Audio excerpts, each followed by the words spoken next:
Herzlich willkommen zur 33. Folge Artist Talk aus den Soundstar Studios. Heute zu Gast Da Schrax, Def Grew ist da. Wir werden reden über Mundart, Rap. Wir werden reden über den Tour-Support von Dicht und Ergreifend und über zukünftige Releases. Ich wünsche euch viel Spaß mit der Folge.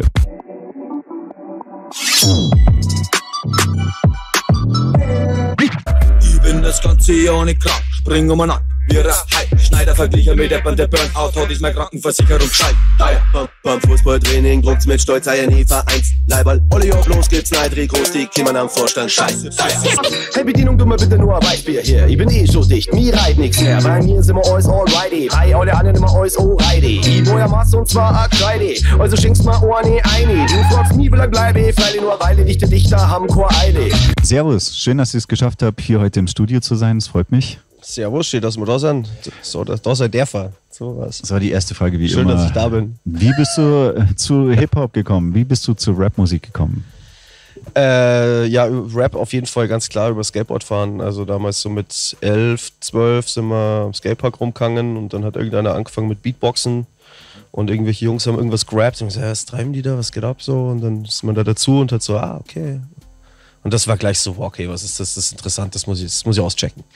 Und das war der Moment eigentlich, wo man gleich erstmal nur so Freestyle-mäßig, so mit 11, 12 und dann so mit 13, 14 hat man dann so angefangen, sich daheim so mal so rudimentär irgendwie was aufzustellen, mit dem man halt mal auch was recorden kann. So. Wie kam eigentlich der Switch zustande, dass du quasi, früher hast du ja unter Tobi Wahnsinn Hochdeutsch gerappt und dann hast du gedacht, jetzt lass mal bayerisch rappen unter Da Schrax. Erzähl mal. Ja, die Story ist eigentlich ganz lustig, ja, also dauert ein bisschen. Das war so, wie war es denn eigentlich genau? Ich habe irgendwann in einem Moment so quasi überlegt, was macht denn der DJ Spliff eigentlich so? Das ist ein Spätzle von mir, beziehungsweise der DJ von den Dicht und Ergreifend ja auch. Und den kenne ich ja schon ein bisschen länger. Und den habe ich auf jeden Fall bis zu dem Zeitpunkt eine Weile nicht mehr gehört gehabt. Und dann habe ich ihn angerufen und gesagt, hey du, was geht? Treffen wir uns mal wieder. Dann habe ich den bei ihm daheim besucht und haben halt ein bisschen geratscht und hat er erzählt, er macht gerade ein Mixtape. Und hat mich gefragt, ob ich Bock habe, einen Track drauf zu machen. Und ich habe gesagt, okay. Habe mir nur gesagt, ja du, ich rap halt auf Hochdeutsch, gell? Weil ist halt so. Gell? Und wusste schon, er ist halt mit den ganzen Bayern-Leuten unterwegs. Und dann hat er aber gleich erstmal gesagt, na cool, passt, machst einen Track, geil, dass du dabei bist.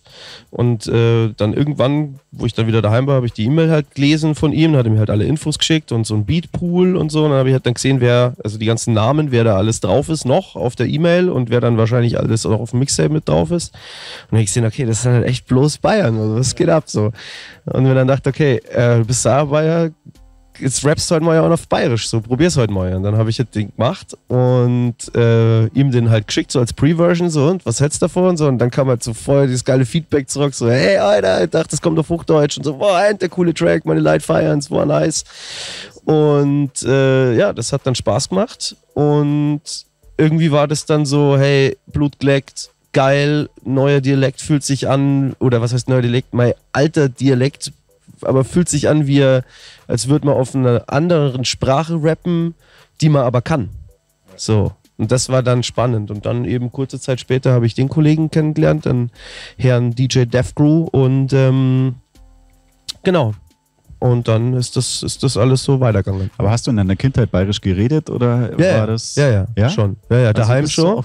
Ja, daheim schon. Und in der Schule haben sie es uns mehr oder weniger abtrainiert. Und das war so ein bisschen dann der Zwiespalt, den man gegangen ist. Und irgendwie auch in der Jugend war es dann schon so mit 14, 15 so, war es halt dann auch so, okay, wir reden Hochdeutsch, weil bayerisch reden ja nur die Alten. Und wir sind ja cooler als als unsere Eltern und so. Also das war dann schon so ein bisschen so eine Rebellion, die man gefahren ist. So, ja.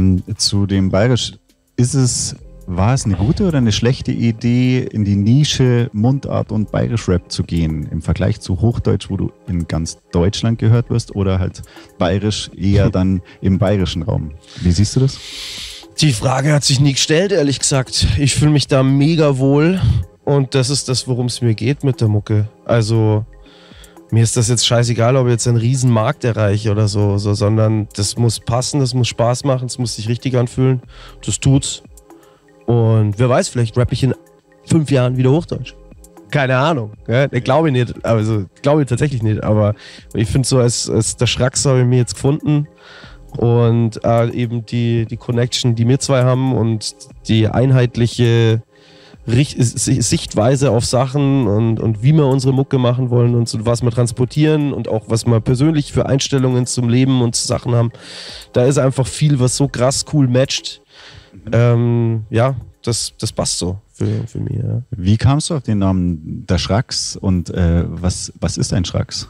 Was ist ein Schracks? Das ist lustig. Das habe ich auf der Tour immer wieder gefragt. So, was ist denn eigentlich ein Schracks? Na, es ist ganz, ganz banal. Was heißt ganz banal? Ist ein bisschen schräg schon, aber ich heiße ja Schröckenbauer mit Nachname. Und mein Vater hieß in der Schule früher als Spitzname der Schracks. Und irgendwie war der Moment, ja, okay, jetzt rappst du auf Hochdeutsch, jetzt rappst du nicht mehr auf Hochdeutsch, jetzt rappst du auf Bayerisch. Wie nennst dich? Und dann war so, okay, ja, brauche nicht groß überlegen, ja, Logo, der Schracks, weil eben meine Homies in Halberg Moos draußen, Goldach, Halberg Moos draußen, die haben mich halt immer der Glor-Schracks. Da war immer der Glor-Schracks, also schon früher. Und dann war das irgendwie so, okay, ja, okay, ich brauche einen Namen für als bayerisch Rap. Logo der Schracks, was sonst so. Ja. Ich meine, ihr seid ja ein Team zusammen. Wie kam euer Team eigentlich zustande? Genau. Ich habe eine Zeit lang schon Beats gemacht, habe schon Samples gecheckt, habe rumgebastelt, noch mit einer Demo-Version und wollte mal irgendwie Feedback von jemandem haben, der was davon versteht. Und bin dann auf den Tobi gekommen, wo ich wusste, er ist auch Soundtechniker und oder Klangtechniker oder wie auch immer das heißt.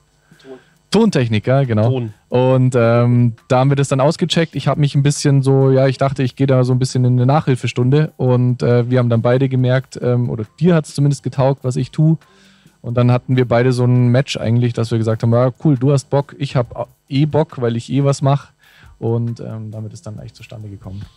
Sehr das nice. War auch ganz lustig, weil er gemeint hat dann, also ich gefragt habe, sag mal, was machst du mit den ganzen Beats dann eigentlich? Und dann meinte er, ja, mal irgendwie ist liegen auf Halde.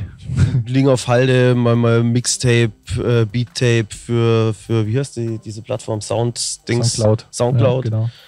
Und dann habe ich gemeint, ja, hast Bock, dass ich da drauf rap? So. Und dann habe ich gesagt, ja, mach halt. Ja. Und dann habe ich gemeint, ja, rapp ich halt aber auf Bayerisch, weil das taugt gerade so. Genau, ja, nice. Das war die Teamwork. Ja, absolut. Wie kam die Connection bei euch zwischen euch und Dicht und Ergreifend zustande? Ihr seid ja Tour-Support von denen, habt mit denen zusammen sehr viele Gigs gespielt. Wie ist das alles entstanden? Ja, das war im Endeffekt auch natürlich der Kollege DJ Spliff. Grüße an der Stelle. Ja, der ist dann immer wieder halt dann so vorbeigeschaut bei mir, seit dem ersten Kontakt, wo wir gesagt haben, wo der Track für das Mixtape stattgefunden hat, eben der Karteln-Track. Und dann ist der immer wieder vorbeigeschaut und habe ich dem halt immer wieder mal die Tracks gezeigt, wo wir gerade sind, was wir gerade so gemacht haben und so. Und irgendwann habe ich den so ganz aus Gaudi eigentlich, habe ich ihn so gefragt, so, hey, wie schaut's aus? Wenn du mal eine Vorband für deine Dichten brauchst, ja, dann gibst halt mal Bescheid, gell? Und in dem Moment war das gleich so, hey Logo, hey, da habe ich gar nicht drüber nachgedacht. Ja, was stimmt eigentlich? Ja, war schon cool. Und dann hat er gleich im Kopf rumgesponnen, hey, wie schaut's aus? Habt ihr meint, ihr Kind vielleicht mit auf Tour oder so käme und bla. Und dann die so, hey, jetzt mal, also weil das so runter vom Gas, Alter. Also wir haben jetzt 4, 5 Songs, so wir wollen ja dann ein Album wendern und so. Und ja, und er hat dann schon so rumgesponnen und dann hat er eigentlich gesagt, so, okay, pass mal auf, mach mal 3 Tracks, wo du sagst, die sind als Versionen so weit fertig, dass wir die herzeigen können. Und haben wir dann auch gemacht und haben die 3 Tracks dann quasi an die anderen Kollegen von Dicht und Ergreifend heute dann geschickt. Also an den Herrn Lev Dutti und an den Urquell.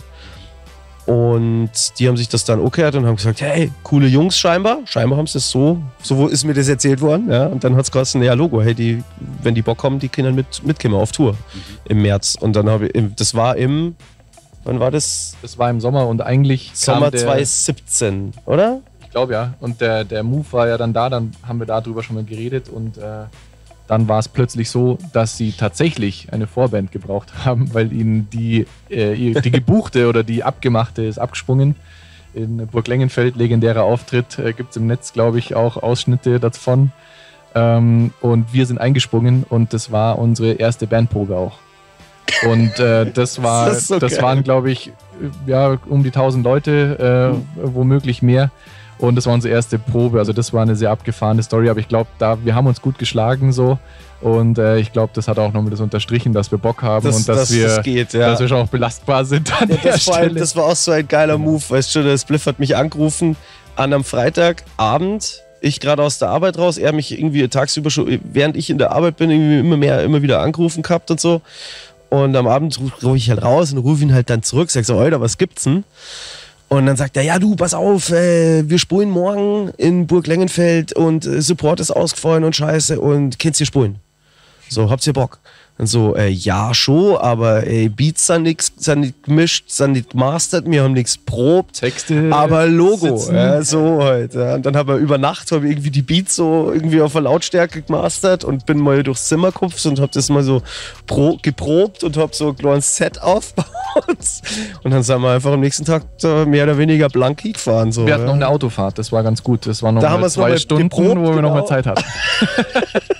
Am Lenkrad oder während mit dem DJ? Ja, genau. Ich war Fahrer tatsächlich, glaube ich. Ja, genau, an der Stelle, ja. Genau. Wie ist es so, ihr spielt dann bayernweit oder wie ist es so, wenn ihr gebucht werdet, ist dann hauptsächlich bayernweit, oder? Ja, hauptsächlich Bayern. Erst weiter draußen wird es dann schwierig. Wir haben in Stuttgart, Stuttgart haben wir gespielt. Wie hat das geheißen? Reutlingen, genau, in Reutlingen. Ziemlich cool mit einem Mundart-Rapper, der bloß auf Schwäbisch rappt. MC Brutal. Geiler Typ. Richtig geiler Typ. Das war jetzt mal so eine Ausnahme, sage ich mal. Dass man so ein Auswärtsgig außerhalb vom sonstigen bayerischen Sektor so hat. Aber ja, und mit den Dichten waren wir mal warst du da dabei? Da warst du nicht dabei. Ja, aber größtenteils ist Bodensee. Größtenteils ist Bayern natürlich auch sprachlich bedingt. Fallen ja schon Nürnberger irgendwie, haben uns schon gesagt, wir bräuchten Untertitel, weil man es nicht versteht. Dadurch bietet sich das halt auch an. So ein ganz schönes Kontrastprogramm, so riesige Konzerte mit dicht und ergreifend und jetzt im Moment so Online-Konzerte spielen. Wie findest du das Feeling, wenn du so Online-Konzerte spielst? Mai. Haben wir ja bis jetzt einmal bloß gemacht. War insofern dann doch auch relativ spannend, weil man gesagt hat, okay, haben wir noch nie gemacht. Ja. Und haben wir ja bei uns im Studio da umgesetzt und haben uns da auch 2 so Live-Sets aufgebaut, dass das nicht nur in einem Raum ist und dass das nicht so langweilig dann ist, in Anführungsstrichen, dass man ein bisschen wechseln kann und so. Also so von daher, weil viel Neues Technisches gekommen ist, war es schon eigentlich auch ganz cool.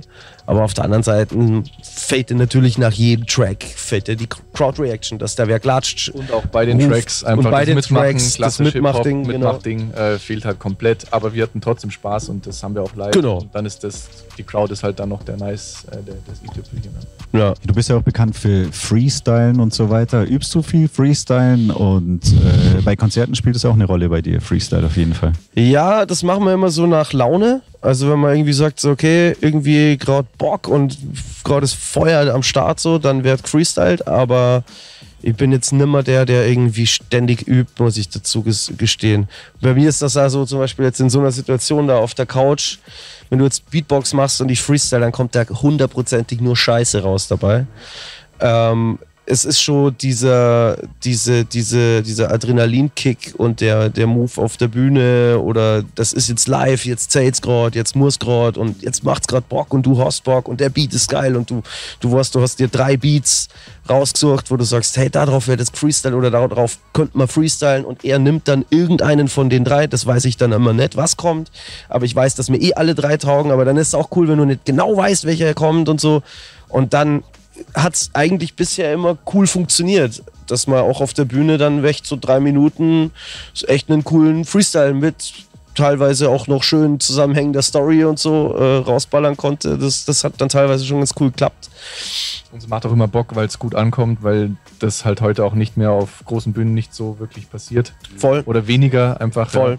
Und dadurch ist es auch immer cool und da merkt man auch, da merken die Leute, es ist jetzt völlig spontan, was alles passiert.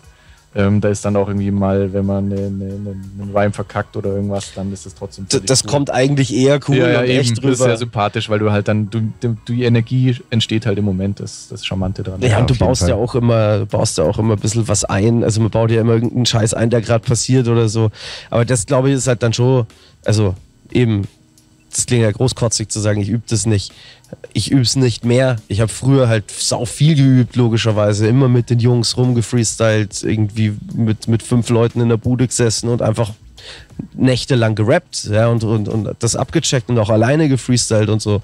Also so dieses Feeling dazu, das muss man schon, das kommt ja nicht, das fällt einem ja auch nicht in den Schoß, sage ich jetzt mal. Aber das ist zum Glück was, wo ich so größtenteils das gut nochmal hochholen kann in so einem Moment, ja.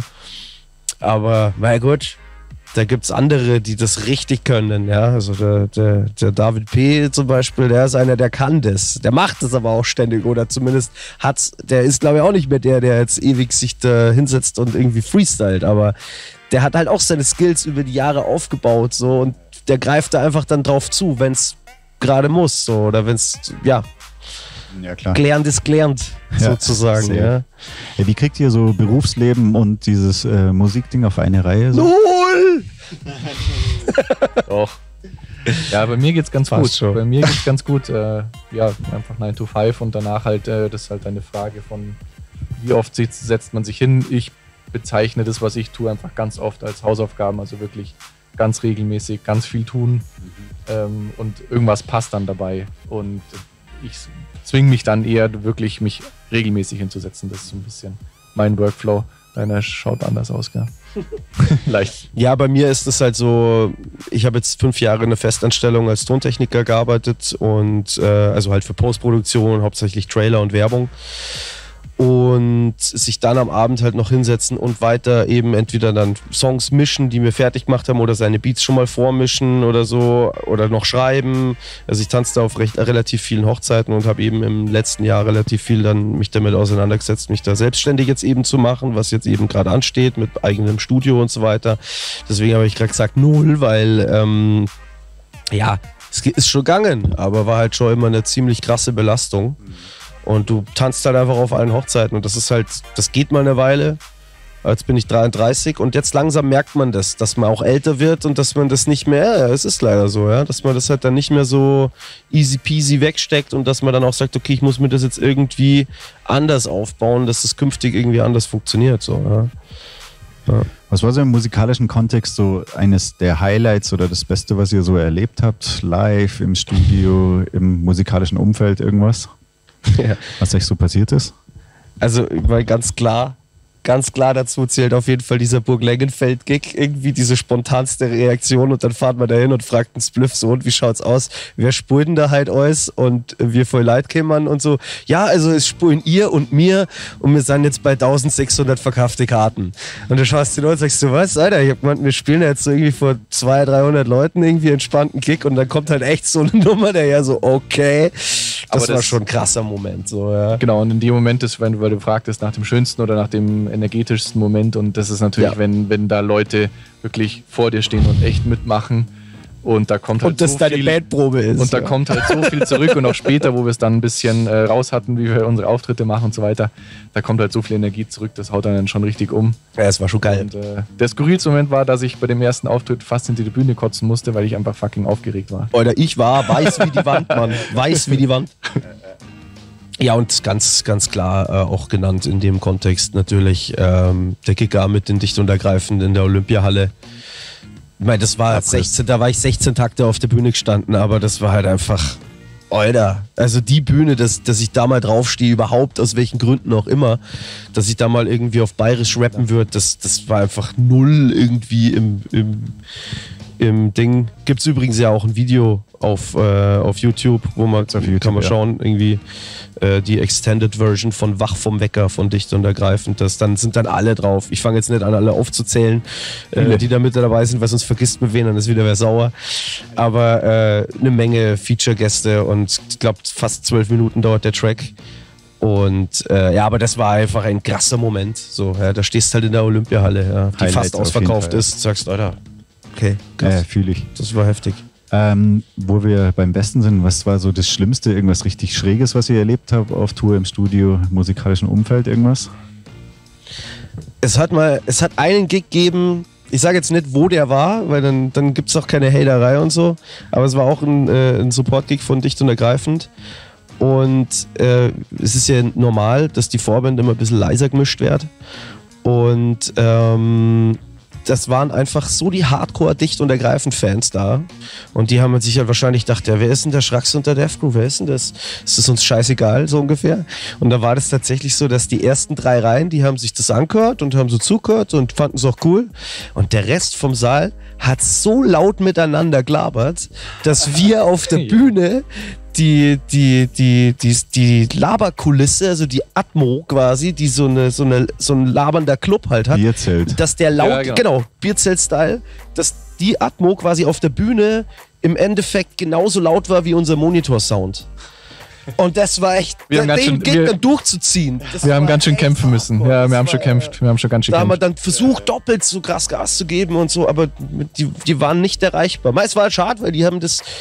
Die hat das halt, mein Gott, ich kann es auch irgendwo verstehen, die kaufen sich ein Ticket für Dicht und Ergreifend und wollen das sehen und dann sehen sie halt eine Vorband, die sie nicht kennen und dann haben sie vielleicht da keinen Bock. Schade für uns, schade für die auch, weil man denkt, naja, vielleicht hätte es der eine oder andere ja auch was gehört, wo er gesagt hat, hey, cool, kenne ich ja gar nicht, wer ist das so ungefähr, ja. Aber das war ein komischer Moment. Ja, ja, und die Sorgen oder der Albtraum des DJs ist halt, dass einem die Anlage oder die Turntables verkacken. Und weil wir auch mit Equipment gespielt haben am Anfang, dass wir uns zusammengeliehen aus irgendwelchen Restbeständen irgendwo zusammengebastelt haben, was da schon wahrscheinlich 8 Jahre alt war mein Problem der Laptop, wo dann einfach das Signal so langsam in Schrittweise runtergeht vom Serato und im Prinzip ich genau weiß, jetzt fällt gleich komplettes Signal aus. Und das sind dann so Moves, wo man dann schon ein bisschen, wo man schon ein bisschen ins Schwitzen kommt. Ja. Das ist nicht so. Ja, kann ich voll fühlen. Nicht so geil. Ich kenne das nur von damals, als wir da von einem Mitglied von Wu-Tang haben wir Vorgruppe. Das war auch so. Ja, die Leute waren wegen Wu-Tang da und nicht wegen uns. Ja, das kriegst du halt, das spürst du halt auf jeden Fall, ja klar. Bei euch so zum Workflow, du baust ja die Beats. Jo. Und gibt es irgendwie so einen Workflow, du baust ein Beat oder wie geht ihr an die Tracks ran, wie arbeitet ihr da? Mittlerweile gibt es einen Workflow, den wir haben auch gebraucht dafür, aber ich finde ihn jetzt ziemlich gut. Ich mache die Beats, also ich habe die Ideen für die Beats, habe womöglich auch schon ein Thema für den Beat, weil ich einfach da schon eine starke Stimmung transportiere und ich schickte ihm, er hat womöglich auch direkt eine Idee, lobt sich das erstmal ganz billig einfach nur rein, macht eine grobe Mischung, weil das Zeug, was ich mache, teilweise ein bisschen drüber ist, sag ich mal so. Also und Drums sind die genau, und auf jeden Fall. Du baust die Beats und er mischt die Beats oder wie macht er? Genau, er macht eine grobe Mischung einfach nur für eine Spur und dann ist eigentlich dein Teil, wo du wirklich dann deine Parts rappst, dein Aufbau machst und so weiter. Und jetzt hatten wir es schon eben, wir hatten uns vor ein paar Wochen auch mal wirklich ins Studio eingesperrt, wo er dann genau das nochmal anfasst, rumbastelt, nochmal andere Ideen einbringt. Und ganz am Ende wird dann nochmal quasi mein Part kommen, wo ich seine Stimme nochmal in den Beat reinlege, also wirklich auf die Silbe, auf das Wort genau anpasse. Genau, also es ist quasi so, er baut im Grunde oftmals so 1,5 Minuten oder so mit verschiedenen Wechseln und ich ziehe mir dann quasi 4-Takter oder 8-Takter irgendwie raus und loop mir die hin und baue mir dann 16er, 2 8er für eine Hook und so und baue mir das grob hin und schreibt da drauf, Recorder mein Zeug, nehmt das auch mal auf und dann ist eben das Ding, er kriegt die Vocals und dann haut er sich das nochmal bei sich in der Maschine rein und dann wird nochmal arranged, dann schaut er, okay, wie baut er jetzt das Intro, kommt vielleicht doch zwischen Strophe und Refrain nochmal eine kleine Bridge und bla bla bla, baut man da noch einen Scratch ein, dann natürlich Breaks bauen und so Geschichten und so, das bleibt dann alles bei ihm und sobald das fertig ist wiederum, gibt er mir wieder seine ganzen Einzelspuren und dann wird gemischt, dann wird final gemischt. Dann kommt fast das finale Produkt, aber weil du noch gefragt hast, wir hatten früher keine Chance dazu, weil wir so schnell auf Tour gegangen sind. Also der erste Song fertig bis zur Tourbeginn oder bis zum ersten Konzert eigentlich, wie auch immer.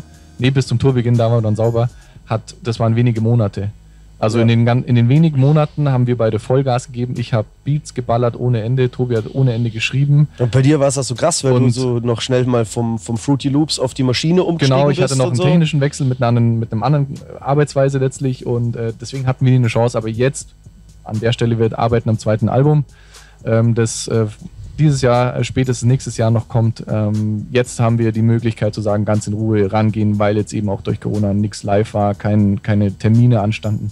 Ruhig rangehen, sich zu überlegen, was Sinn macht, wo wir uns beide gut fühlen. Ja, und dann haben wir jetzt hoffentlich einen guten Workflow. Eine sehr nice Münchner Szene. Ich weiß nicht, verfolgt ihr die Münchner Szene? Was haltet ihr von der Münchner Rap-Szene so? Ganz ehrlich, ich bin da aktuell relativ raus. Also ich weiß, in München, war schon immer so, dass in München immer ein paar krasse Untergrundkünstler gab, wo man sich immer gefragt hat, warum geht denn da nichts? Also ich habe es jetzt gerade nur vorhin gesehen oder warum passiert da wenig, sagen wir es mal so. Ich habe es nur vorhin jetzt gesehen beim Aufbauen, wo wir jetzt hier umgecheckt sind, habe ich gesehen, dass das letzte Mal bei dir der Perquist war, der ist ja auch ein guter Spätzle von mir und den feiere ich zum Beispiel hardcore, aber da passiert da auch relativ wenig. Gut, der hat jetzt auch vor Ewigkeiten da mal sein Album gemacht und dann ist er auch nicht aktiv irgendwie in Promophase und ich spiele jetzt überall und schau mal, was geht und so gegangen. Ich glaube, das ist mitunter auch immer so ein Grund, was ich oft beobachtet habe bei den Münchner Leuten, dass die machen ein geiles Album, wenn sie eins machen. Und dann wird aber halt so nicht mehr nachgefeuert, weil auch das Pulver quasi, bis das Album und wie viel Kraft das kostet, bis das endlich dann steht, meistens dann schon so ein bisschen verschossen ist. Es ist nur mein Eindruck, ja? Keine Ahnung, kann ich mich auch komplett irren. Ja? Aber wie gesagt, jetzt so gerade aktuell kann ich dazu gar nicht viel sagen, weil das ist einfach schon echt eine Weile her, dass ich mich intensiv mit der Münchner Szene auseinandergesetzt habe. So. Also es ist für mich, seitdem bei uns das auch so kommen ist, wie es kommen ist, hieß es dann auch eher, hey komm, jetzt machen wir unseren Scheiß. Ja, so, was soll ich mir mit den anderen auseinandersetzen? Also, wenn sich was Cooles zusammengeht, Logo immer gern und so, ja. Aber ja, da ist man dann irgendwann auch raus zu sagen, ich gehe jetzt auf jede Open-Mic-Session. Gut, wie gesagt, im letzten Jahr sowieso nicht. Genau. Aber ja, wenn ich es da mal geschafft habe, habe ich bei dir im Peace Camp vorbeigeschaut und habe mir das mal reinzogen, was da wieder abgeht und so, was gerade passiert. Haben wir auch schon ein paar Mal gespielt. Oder ein paar Mal gespielt bei dir dann auch, genau. Ja, und dann vielleicht mal Open Mic Session da in der Glocke, was ja auch schon lang nicht mehr der Fall ist, logischerweise. Ja, und das war's dann schon. Mehr Münchner Untergrund. Was ich noch gesehen habe im Dings, wie heißt es da, Bahnwärter Thiel, da gibt es ja auch jetzt immer so eine, oder gab es eine Zeit lang jetzt so eine Rap-Session. Die habe ich mir auch einmal angeschaut. Ja. So, das war, aber da war dann wirklich auch gar keine mehr, den ich kannt habe. Das war dann schon so, okay, jetzt wärst Oid. Ich weiß, was du meinst. Ja. Aber das ist geiles Chaos, da kannst du auch ans Mic steppen und freestylen und irgendwelche Beat-Produzenten spielen irgendwelche Beats ab. Also ich habe da schon geile Sachen erlebt auf jeden Fall im Bahnwärter auch. Hey, ja, so wie es aufgebaut ist, fand ich auch geil. Das ist auch anders. Das anderer ist cool, Vibe so. Ja, voll. Auch geil. Auch richtig nice. Habt ihr die Arte-Doku angeschaut? Arte-Tracks-Doku, die jetzt letzten paar Wochen rausgekommen ist über dieses ganze Spotify-Ding, dass da quasi 0,008 Cent oder sowas am Ende theoretisch für den Künstler für einen Klick wären, wenn der Track halb geklickt wird. Aber im Endeffekt am Ende dann rauskommt, dass das ganze Geld eigentlich 3/4 davon an die Majors gehen und im Endeffekt der Kleine halt diese Ausschüttungen nicht bekommt. Prozesse gerade in England laufen, also Gerichtsprozesse und so weiter jetzt laufen und da passiert jetzt gerade was. Das habe ich echt mitgekriegt. Aber grundsätzlich, was hältst du von diesem ganzen Spotify Online-Streaming-Game und so weiter, dass halt auf jeden Fall extrem minimale Ausschüttungen sind und eigentlich der normale Medium-Künstler nicht im Ansatz davon leben kann? Ja klar, was soll man davon halten?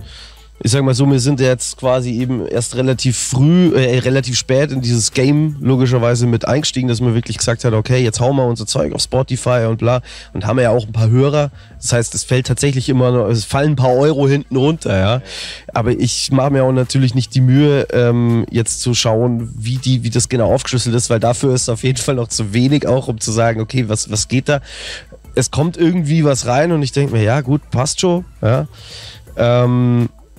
Ich glaube, die Frage stellst dir halt dann erst, wenn du sagst, okay, du hast im Monat deine mindestens 50.000 Hörer und warum kriege ich dann da nur 200 Euro oder so raus? Das kann doch nicht stimmen. So. Da denkst du dann so, okay, das passt nicht, ja.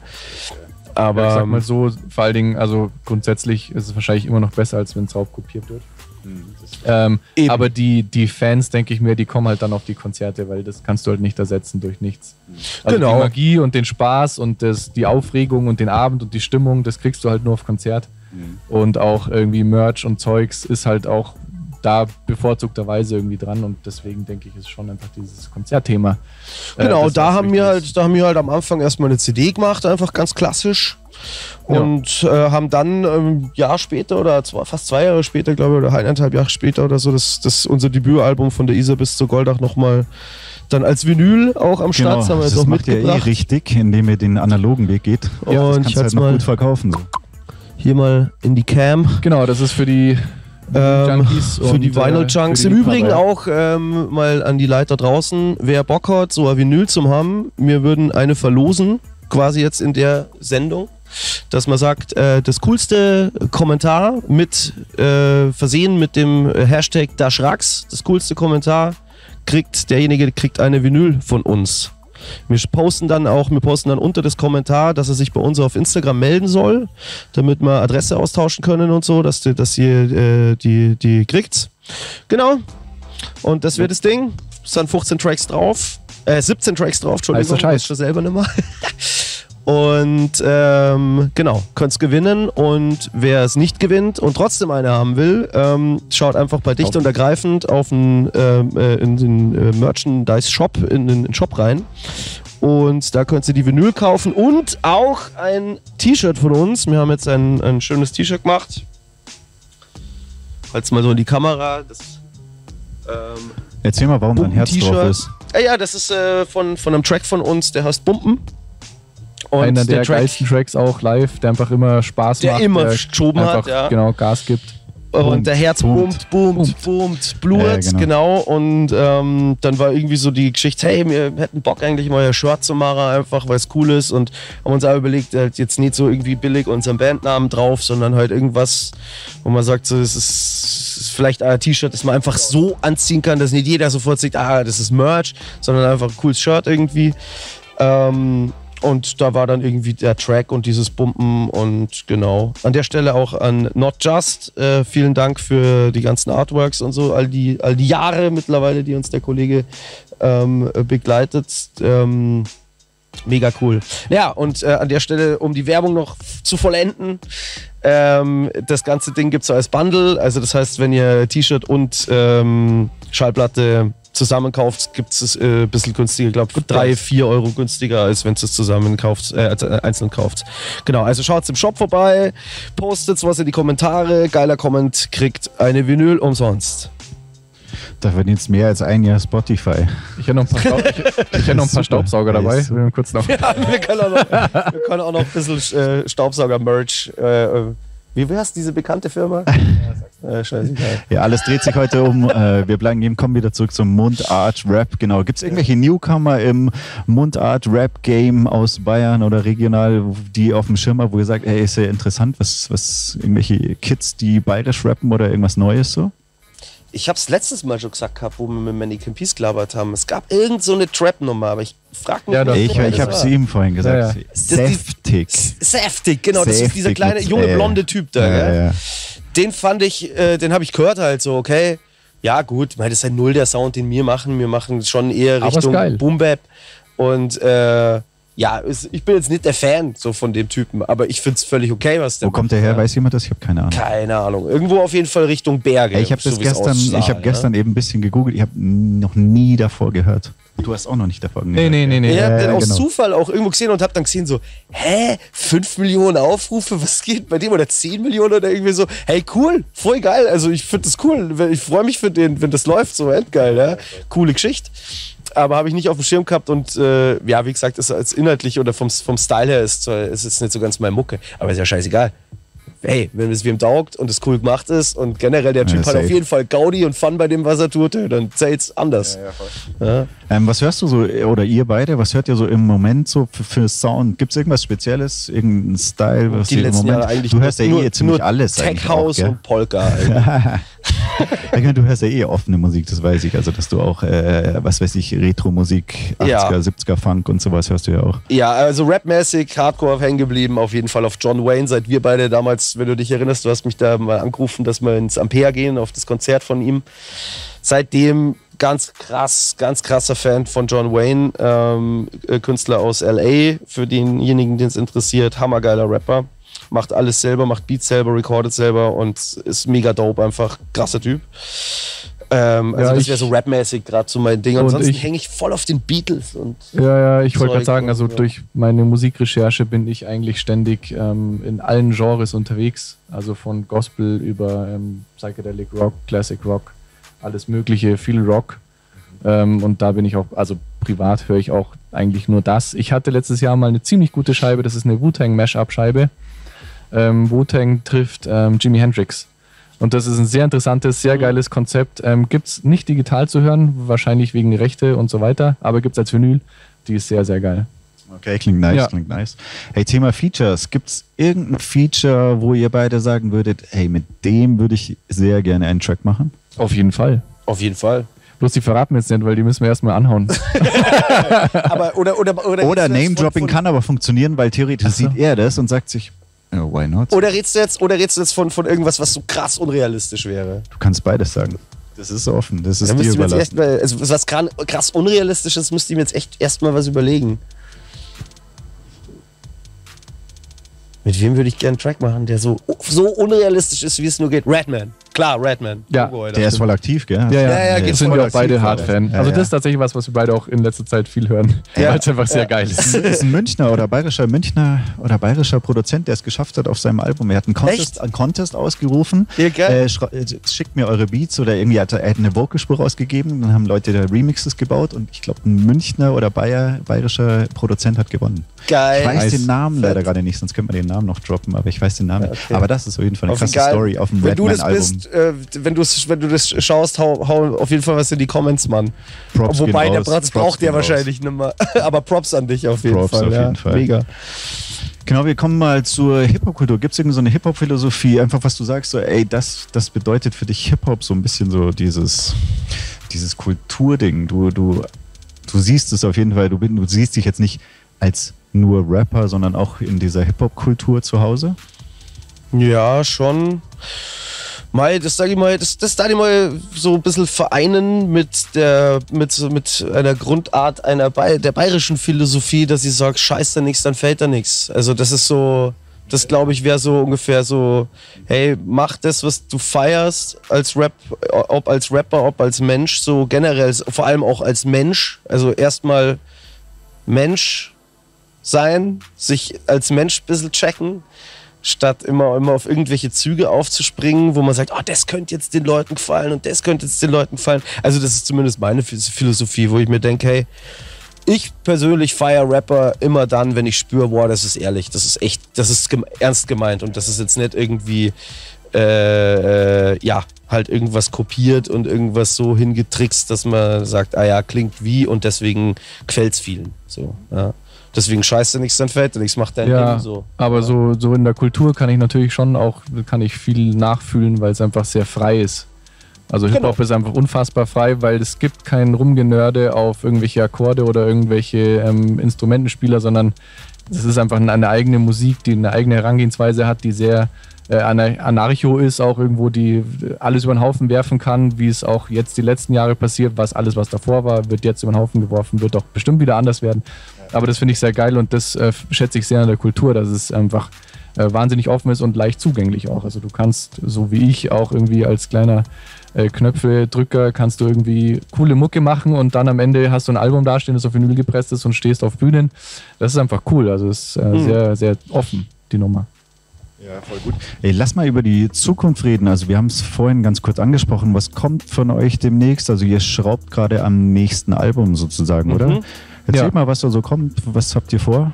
Ja, wir sind halt hart die Albumfans. Also wir wollen halt einfach wirklich wieder ein klassisches Album hinstellen. 15 Songs, 14, was auch immer es dann wird. Und genau, wir arbeiten an einem zweiten Album. Hat noch keinen Titel. Hat noch kein genaues Erscheinungsdate, aber wir basteln dran und es macht jetzt schon richtig Bock und richtig Spaß und eben auch die Freiheit, jetzt Zeit zu haben dafür, ist sehr geil. Ja, genau, und das kommt, also das Album steht jetzt gerade so ein bisschen im Fokus. Ja. Genau. Gibt es schon ungefähr einen Terminplan, grob oder sowas? Ja, ganz grob ja. Also wir peilen dieses Jahr an, wir müssen ein bisschen schauen, wir wollten das, wenn dann, weil wir auch einfach Bock haben, das dann richtig zu feiern. Mit Leuten, mit Menschen, die da sind. Damit steht uns, fällt es für uns ein bisschen, aber auch nicht unbedingt, wenn es halt unbedingt, genau, wenn es nicht so kommt, dann kommt es also nicht. Der Gedanke war ja mal, dass man sagt, jetzt Ende 2021 droppen wir was, aber mal schauen, vielleicht, also ich sage mal so, ich könnte mir gut vorstellen, dass wir bis Ende 2021 auf jeden Fall fertig sind mit dem Ding. Und dann wird es vermutlich mal irgendwie ein Single geben, wo man sagt, irgendwie Video und Single kommt raus. Und dann schießt man vielleicht noch eine zweite nach und dann schauen wir mal so, dann vielleicht so, sagen wir mal vorsichtig, Frühjahr 2022 droppt man ein Album. Ja, so. Gibt es irgendwelche Themen, die ihr da ansprecht auf dem Album, die ihr vielleicht jetzt schon fertig habt, Tracks, wo ihr sagt, das ist ein Thema, das finden wir gerade interessant? Es bleibt auf jeden Fall inhaltlich, sage ich mal, schon so bei den Themen, die es jetzt auch vom ersten Schracks-Album, die man kennt. Also, ich sag mal, worum es uns beiden halt grundsätzlich viel geht, ist halt dieses Menschlichkeit. Es geht immer ums Menschliche einfach. Und das ist natürlich schon ein breites Feld. Ja? Also da gibt es politische Kritikpunkte, da gibt es aber auch viele gesellschaftliche Punkte, wo man Sachen überschneiden lassen kann. Es wird aber auf jeden Fall eine Ecke lustiger als das letzte Album. Das können wir auf jeden Fall das auf jeden Fall. Und ich glaube, so wie ich das jetzt schon einschätze, wird es auch sehr ins Innere gehend eher. Also es glaube ich, das kann man jetzt schon nach ein paar Tracks sagen. Es wird man wird sehen, dass da eine Auseinandersetzung stattfindet, bei dir und bei mir, mit uns und mit dem, was wir tun. Und das, glaube ich, so eine Reise nach innen wird schon auf jeden Fall eine Message sein, die durchs Album irgendwo durchzieht, ja. Das auf jeden Fall. Und schneller. Es werden schnellere Tracks dabei sein, auf jeden Fall. Also die erste Platte war ja jetzt, oder ist ja jetzt eigentlich echt eine easy Boom-Bap-Platte, kein Beat schneller als, was glaube ich, ist Maximum 92 BPM Bumpen, war glaube ich der einzige, der ein bisschen rausfällt mit so 95 oder 96, so. Ja. Aber ich sag mal 96 tatsächlich. Die Range war dann schon eher Tendenz zwischen 80 und 90 BPM und das ändert sich in der neuen Platte schon nochmal. Also das sind immer ein paar schnellere, klar, es sind auch ein paar Boom-Bap-Nummern drauf, so, aber da wird gespielt, da wird mehr gespielt mit verschiedenen Styles und Geschichten und ein bisschen größer und ein bisschen... Es wird auf jeden Fall richtig geil, Mann. Es wird geil, Mann. Ja, Game-Übernahme ist sowieso. Klar, brauchen wir gar nicht drüber reden. Es wird geil. Also, es wird so geil, Mann. Geil, Mann. Du hast vorhin schon von deinem Baby erzählt, so dein Studio. Du baust gerade eine Art Studio aus oder auf oder bist damit eingestiegen. Erzähl mal ein bisschen davon. Ja, sind die OGM-Studios in München, Heimeranplatz. Ja, da haben wir sind eigentlich fertig. Also die Studios gibt es schon lange, aber wir haben das letzte halbe Jahr, beziehungsweise die letzten 1,5 Jahre so rum, eigentlich mehr oder weniger über die Corona-Phase haben wir halt die Zeit auch genutzt, irgendwie das alles schick zu machen. Da an den Ecken, wo man gesagt hat, eigentlich geht das auch in cool. Halt einfach nochmal irgendwie, Akustikelemente rausgerissen, neue gebaut, die da eingebaut. In einem Raum eine zweite Regie noch gebaut. Wir haben jetzt 2 Mischplätze. Einfach, sagen wir mal, renoviert im Groben. So, dass es aber halt jetzt auch, es war halt am Anfang relativ, wie soll ich das sagen? Es war nicht baustellenlastig, aber es war halt schon so, dass wenn man am Anfang ist mal reingekommen und gesagt, hey, cool. Und dann war es 2 Stunden da und dann hat gesehen, und das könnte man eigentlich auch schön machen und das könnte man noch schöner machen und bla. Und genau die Sachen sind wir jetzt angegangen. Und dann natürlich auch technische Sachen haben wir halt jetzt optimiert und so. Genau. Und das wird jetzt, ist auch mein Plan, mich selbstständig halt eben mit dem Studio zu machen und möglichst hauptsächlich, zumindest von meiner Seite aus, möglichst viel eben auch in Rap-Produktion zu gehen, also Rapper zu recorden und zu coachen und also auch als Produzent mehr oder weniger dann tätig zu sein, jetzt nicht als Beatschrauber, aber eben so ein bisschen als Vocal Coach und so, weil ich mache das jetzt einfach schon lang, da traue ich mir schon eine gewisse größere Expertise zu, dass ich da auch jemandem Tipps geben kann und ihm vielleicht nochmal ein, 2 Tricks zeigen kann, irgendwie, dass er weiterkommt mit seinem Stuff. Genau. Und dann einfach eine große Auswahl an coolen Mikros, coole Preamps und wo man echt arbeiten kann. Genau. Und hoffen wir, dass es klappt. Ich mache den Sprung ins Blaue. Ja. Wie schaut's aus? Keine Ahnung. Mach das, worauf du wirklich Bock hast. Safe. So. Genau, das ist der Plan. Ja. Gibt es irgendeine Bühne in München, auf der ihr am liebsten spielt? So? Olympiahalle ist der Standard geworden jetzt. Nein, gibt's auf jeden Fall. Das war nämlich auch eine der ersten Bühnen in München, die wir gespielt haben. Das war die Miller. Miller, mega auf jeden Fall. Weil das ist einfach ein super Club, ist auch mit einer sehr geilen Veranstalter-Crew und mit sehr geiler Musikauswahl auch. Und es gibt sehr viele andere geile Clubs, wo wir auch gern spielen würden und haben halt leider keine Chance aktuell dazu, irgendwo zu spielen. Aber Es stehen schon noch ein paar Sachen aus, ja. Aber das ist mir spontan eingefallen, so Miller.